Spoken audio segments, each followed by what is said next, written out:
What's up guys, this is Unknown from Greetech, and in this video, I'm going to show you the most important tips and tricks of Samsung Galaxy F23 5G.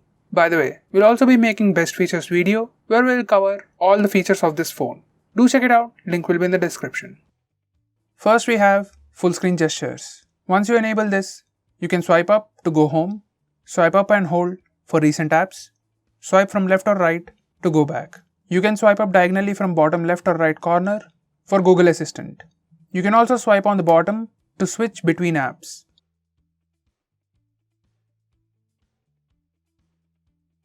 Next we have split screen mode. This is how you can enable split screen mode.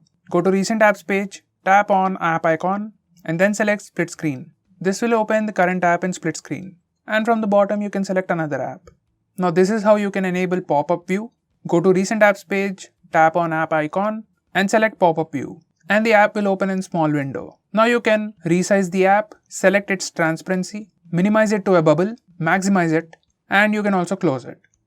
Next, we can enable split screen for all apps. There are some applications that still do not support split screen mode, so to fix that, you can go to settings and then select about phone and go to software information. Now click on the build number few times. Once you do that, developer options will be enabled. Now if you go back to settings, you can find developer options.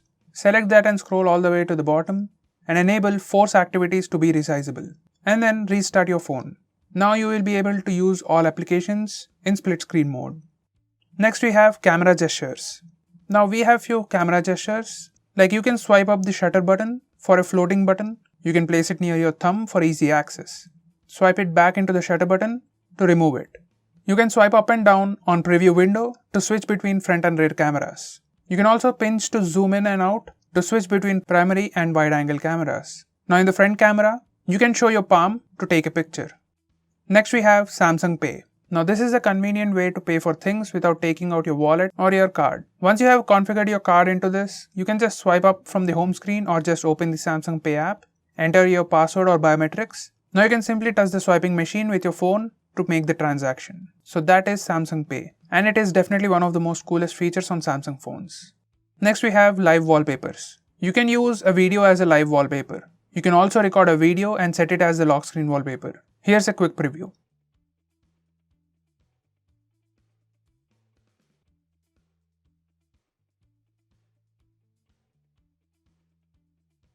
Next we have Edge panel.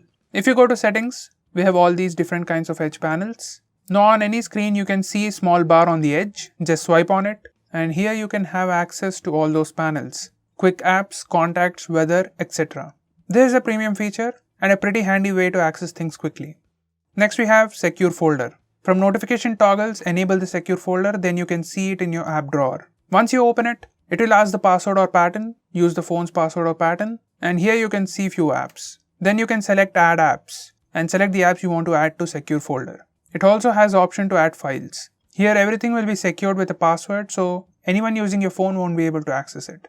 This is a good way to secure the things you want to secure. But it is a heavy feature, so it will slow down the phone. Next we have screenshot. As with most phones, you can take the regular screenshot with the buttons. Just press the volume down and power button at the same time to take a screenshot. This works everywhere. Next we have long screenshot. Once you enable toggle screenshot toolbar, whenever you take a screenshot either with palm swipe gesture or with the buttons, you get additional options on the bottom of the screen. Just tap on this and it will start taking long screenshot.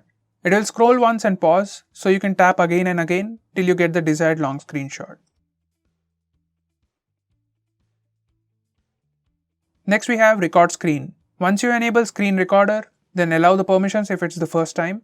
It will ask to select the sound settings, select your preferred setting, and recording will start in few seconds. Now everything you do on screen will be recorded. You can just press the red stop button to stop the screen recording. From its settings, you can even change few more things like video resolution.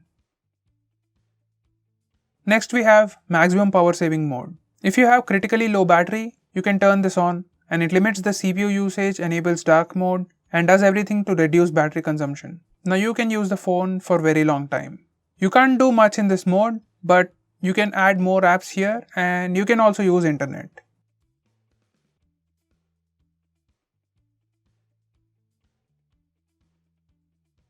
Next we have auto call recording. Once you enable this mode, all the calls will be automatically recorded on your phone. You can also select if you want to record all numbers or unsaved numbers or selected numbers. Next we have default apps. This is default apps page. From here you can select your default browser, default phone dialer, default home screen, that's the default launcher, and so on. Next, we can show battery percentage. Once you enable this toggle, it displays the battery percentage on the status bar.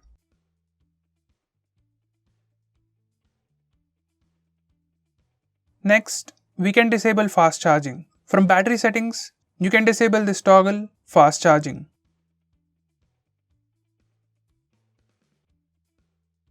Next, we can display brightness control all the time. Now this is your brightness slider. You can also put this brightness slider on top, here, and you can do that from here. Select quick panel layout and enable show brightness on top. Now you can access the brightness slider on top. Next, we can change flashlight intensity. From notification panel, tap on the name of flashlight icon. Now you can get this bar to change the brightness. When flashlight is on, you can move this bar for desired brightness of the flash. Next, we have quick settings. In notification panel, you can access quick settings for all these toggles. You can change sound profiles, change flashlight intensity, change blue light intensity, change auto rotate options, change Bluetooth options, and change Wi-Fi network directly from the notification toggles. Next we have home screen gestures. Now these are for notification bar. When you swipe down using a single finger on the status bar, you get the quick notification toggles, and then notifications. Now if you do the same thing with 2 fingers, you directly go to the notification toggle area. Next we also have some tweaks for home screen. You can swipe up and down and it shows your app drawer by default. And you can change swipe down gesture to notification. Now when you swipe down on home screen, it will bring down the notification panel. We can also hide apps.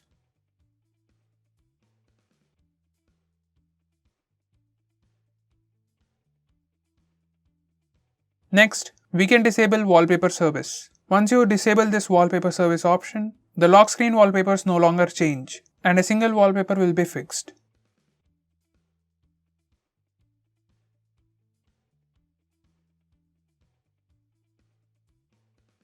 Next we have side key feature. Next we also have quick shortcut. We can double press power button to quickly open the camera application. Or else you can also open your favorite application.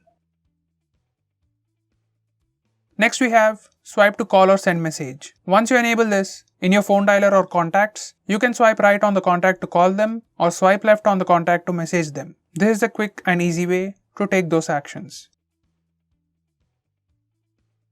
So guys, these are the most important tips and tricks for your Samsung phone. If I missed out on anything important, do let me know by commenting below this video. And if you're planning to buy this phone, use the link in the description. It always helps the channel. If you want us to make any specific video, tweet out to us with hashtag AskGreeTech on Twitter and we'll try to make it as soon as possible. I'm Unknown from GreeTech. Meet you in the next one.